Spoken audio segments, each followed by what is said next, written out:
Today we're going to service one of our XDI 2000cc injector sets for a Ford 2.3 EcoBoost. So as you can see, this set isn't terrible. There's a little bit of dirt on the tips. You never really know what's on the inside, but we're going to get those cleaned up and show you how to do that here today. We have here one of our basic injector test sheets. This goes over the step-by-step procedure of how to actually go through what we actually record, and this will get your set from dirty to clean. It's our checklist that we provide when you buy the bench. This goes over the steps that you need to do to follow whenever you have an injector set come in from one of your customers. Basically, what you'll want to do is you take pictures of the injectors as they come in, just to have some documentation of how they arrived. You want to check for if they have caps or not. You check whether the filters and seals are good.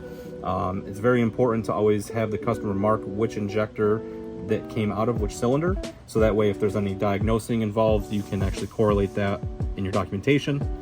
You do things like a dry air test on incoming, so you never fire the injector when it first comes in. You just check to see if it's stuck open. That's one of the first visuals and you want to do. And then after that is when you go into the whole entire process on the actual bench.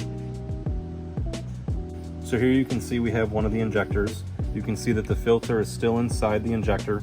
So this is the first step you want to do after all your documentation, is you want to do an air test. So basically you hold the injector so you don't drop it, put compressed air up to the end and spray through. And what you're doing is you're trying to feel if any fuel or air comes out the tip. That's a very clear sign that your injector is stuck open from debris, and that's one thing you're going to see here. So to piggyback off that, this is one test that you guys can do in the shop as soon as an injector comes out of the car, to see if an injector is stuck open immediately. So that way you can inform your customer, hey, you have a stuck open injector, how would you like to proceed? Okay, and the next step after checking if you have a stuck open injector is you want to pull out the actual filter to get the service started. So you want to pull out the filter and take off the combustion seal, since those are one-time use as soon as you pull them out of the cylinder head. So this tool right here you can buy on our website. This is what you use to actually remove the filter. You want to screw it in, holding on this portion here. And once that's there, you want to take the back half, screw it on until that little O-ring is centered. Then you want to grab both of these and twist until you feel it break through. And at that point you have the filter out, and you can see right there all of the debris that's inside that filter. As you can see right here, these are the 4 that we just removed out of this injector set. This is a really bad example of a filter we've pulled out in the past, and this is a brand new filter and how it should look. All right, now that the filter is removed, you want to take off the combustion seal. So it's pretty simple. What you want to do is take a pair of these pretty sharp pliers, kind of go at an angle, grab the seal, and you pull it off in one swoop just like that. Cool. Now that the filters and seals are off, you've done your incoming leak test. Now we're ready to actually put these in the bench. So what you want to do is, I have these all laid out based on the sheet number 1 through 4 with their serial numbers, just so you can keep everything tracked. So now I will put in each injector, and this is just to get the incoming flow, just to kind of see how they are in their current state. And then what you want to do is, the bench comes with a bunch of different adapters depending on your injectors. So these blue ones are the main adapter, and then these are the ones that go for individual injectors. So these are the ones that you want for this specific injector. You pop the rail on, and then you want to slide down each side to make sure this stays tight.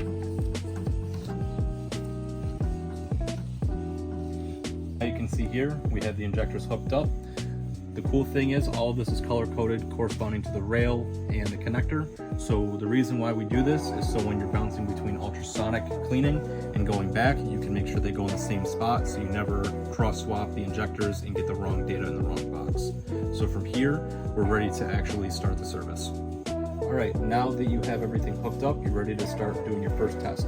First step, make sure you enable GDI. What this does, this enables our peak and hold currents to be able to run a DI injector properly on this bench. So the first step you want to do is go to the function, and you go to function 3. This is your wet leak test. So what this does is it puts pressure on the back end of the injector but does not fire it. So this is another leak test to see if the injector is stuck open, if the air test for some reason missed it. So you want to do this for 20 seconds. So once you do that, you set it to 20, you hit start. So now you can see the pressure building up, and then there's pressure in the rail, but there is nothing coming out of the actual injector. Most of the time, if an injector is stuck open, you'll see a small little line of fluid coming out, or a bubble, anything like that. If you see a bubble, a droplet, anything, that injector is stuck open. All right, now that we just did the first test on the bench of the wet leak test, I went ahead and I added a couple in values. So I put in pass for all the dry leak, pass for all the wet, and the filters and seals look pretty good. So I put good for those. Now we're ready to actually do one of the flow tests. All right, now we're gonna do our first incoming flow test to see how you do. So you wanna go to function, F2, and what we recommend is go up to 3000, and then you will go to 10 milliseconds. And then depending on the injector, you want to change the amount of time this sprays. So for 2000 cc injectors, we're going to say about 50 seconds instead of 60, just so the tubes don't get overflowed. You want to make sure the fluid you get is between 80 and 110 on the glasses for the best market. So with the first test, you always want to make sure that you bleed the system out a little bit. So just start it, make sure fluid goes through, make sure your pressure is up to 4 bar. And then make sure everything is fired, let it run through just to bleed the system out, and then you can stop it, drain it out, and then you're ready for the actual first test. You can start it, make sure it's at 4, and this is where you let it run for the full 50 seconds, just to get your base incoming flow test. Another thing you can do too is make sure all the connectors are pointed the same direction, because you can also see the spray pattern across the whole entire set as well. Once it's done, you just gotta wait for all the bubbles to really set. And then once all the bubbles are gone, then you can get your measurements across the glasses and you can put those on your sheets. All right, now that the bubbles have settled, we can go ahead and get our readings. So what you wanna do is you look at the glasses straight on, and each tick is 2. So this one was 104, this one was 104, 102, and 102. And then you want to take your values and put it on the F2 flow beforehand. Now we move on to F4 beforehand. Now that we're ready for the next step, you want to go to F4 and change it. Since this is a 2000 cc set, you want to go down to 20 seconds because this is open flow. So first, we're going to go ahead and drain all the fluid out of the test. Let that drain out for 5 seconds. Now you're ready for the open flow. So you start that.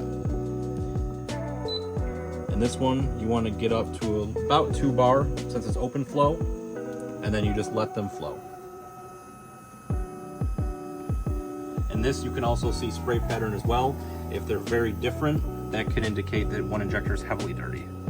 All right, now that this test is done, the reason why we do an open flow compared to just pulsing it is our bench has the capability of doing this to hold the needle of the injector open. So what that does is it allows us to hold it open fully so you can see the static flow of the injector, see any spray pattern issues, and see how the injector is actually acting. And then same as the other tests, you want to go ahead and record all these values in the F4 beforehand, and then we'll move on to the next step. You're going to end up draining this, but one other key aspect of this, you may notice that these are a little bit more off than the first initial test. This isn't so important. This is again just to see the spray pattern and how the injector is acting and see if they're stuck open and one's dumping more fuel than the others are. Now we're going to get it ready for ultrasonic cleaning. So what I do is you want to make sure that the connectors stay on. Just undo your rail, kind of move your connectors out of the way.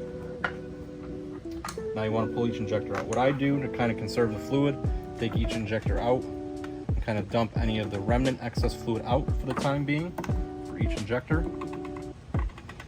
And then what we're going to do after we do all this is we're going to blow out each injector with the F1 function. So the F1 function is going to be used for blowing out injectors and ultrasonic cleaning. So right here, you do not want to mix your test fluid with ultrasonic fluid just because it's going to create a lot of suds. So what you want to do is you go to F1, and then this fires the injector but does not supply any fuel to the rail. You want to fire it, take your injector, hold it, fire out all the fluid. And then you repeat that for all 4 injectors. Alright, now what you'll notice with this program is it's pulsing them.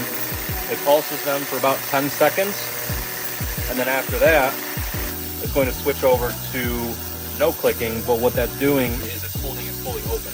So you can spray fully through, and it alternates every 10 seconds. Yeah. Alright, now the next step is you want to take the injectors and get them in your ultrasonic cleaner.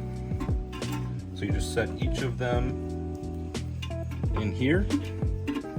And then the thing about our program is we custom developed this to be able to kind of get out as much dirt and debris while they're cleaning as possible. So when you start F1, set all this up to 900 seconds. That's the max that this will do, and that's how long you need to clean the injector for. So when you start it, when you hook the ultrasonic cleaner up to the bench, it's going to fire the bench at the same time. All the injectors are going, they're cleaning, you can let them sit, and then once the timer is done, you're ready to switch to back flushing. Alright, now that the program is almost done, so what you're going to want to do, finishing, you want to take all these injectors out, and you're going to want to blow these out just like last time. And now you can see the injector is nice and shiny, everything is broken up and clean on the inside, but it's the same process as before. You want to get all that ultrasonic fluid out of the injector prior to putting it on your bench, so you don't contaminate your test fluid, because the more you contaminate it, the more you're going to have to change it. So here, same step, fire them, and blow them out. Same process for all 4 of them. All right, one thing to note is a lot of injectors will come with this little copper insert, basically a little restrictor. This, if you for some reason do not want to remove this, the filter sits underneath this. So you would not want to back flush the injector, because as you saw, if the filter is dirty and the restrictor's in, you're not going to be able to back flush the stuff out of the injector. What you would want to do is just fire it the normal flow way, but even then it's not going to get everything out as if you were back flushing it traditionally without the filter in there. All right, now that you have the injectors blown out after ultrasonic, you want to get this set up for back flushing. Cool thing about this, these are our patent pending design. We're the only bench that you're allowed to actually back flush a DI injector properly. So what you want to do is you take this little one, put that there, that's to keep the injector sitting flush, right? So now we also have these little guys. These go in place of the other silver ones that were right here for normal flow. Pop those in, same exact way. You put the injector in, and you have it sit just like that. And once you do that, you want to have all the injectors in and tighten it down. All right, now that you're installing these, this can be a little tricky because you do not want to drop the DI injector. If it drops in the ground, that injector might be toast. So the way that I found is the easiest way is go one side or the other, and then I start with the bottom, lift it up slightly just to keep all the injectors in their place, and then you can hold the rail down. And then you want to go on one side, just get it tightened to start, go to the other side, get that tight, and then you want to tighten them down at the same, just to make sure they're in there perfectly. All right, now that you have all the injectors set up in the back flush position, what you want to do is you start with function and you start with 4. So if you remember, 4 is the open flow one. This is the main reason this was developed for our bench, is we wanted to be able to hold the injector open for back flushing. So the cool thing about that is if debris goes in, obviously this is a bigger inlet than outlet. The outlet tip is very small. So if you get debris in there, the reason an injector gets stuck open, the debris can't exit. So with back flushing, what you want to do is after cleaning, you got everything kind of chewed up, ready to kind of get out. So with back flushing, you put the flow in through the tip and rinse everything out backwards. And that's what this patent pending setup is for. You start the program, give it a second, and then you'll see all just the open flow coming through each injector. And this is getting all of the stuff that might be lodged in there out. Another thing too, what we like to do is switch between F2 and F4. So F2, if you remember, is the one that actually pulses the injector. So what we'll do is after the fully open one, we like to do the pulsing one to kind of rattle any potential stuffs in there still. So we'll have it pulse. This kind of breaks up and agitates anything that might be left in there. And you can cycle between F2 and F4 as many times as you feel comfortable with. before you're switching back to get your final flow test. All right, now that that is done, what we're gonna go ahead and do is swap the injectors back over to their normal position so we can do 3 more tests. 1 more leak test just to make sure there's nothing stuck open post cleaning, and then we're going to do the open flow and then the pulsing flow. So now that you have your injectors back in normal position, we're gonna go back to F3 and do another leak test for 20 seconds. This again is just making sure there's nothing coming out, all the injectors are still not stuck open, and nothing is going past the seat. Yep. Okay, now that we passed the leak test, we are good to start on the pulsing test on F2. Same settings as before, 3000, 10 milliseconds, 50 seconds. Then you go ahead and start. Make sure you're at 4 bar. And then you can let the test run. Check spray pattern post-cleaning as well. A lot of the times what we recommend doing is you can take pictures of before and after, just so you can kind of see how they were before cleaning and after cleaning. All right, now that the first test is done, you can see the flow really hasn't changed much, but this also wasn't a vastly dirty set.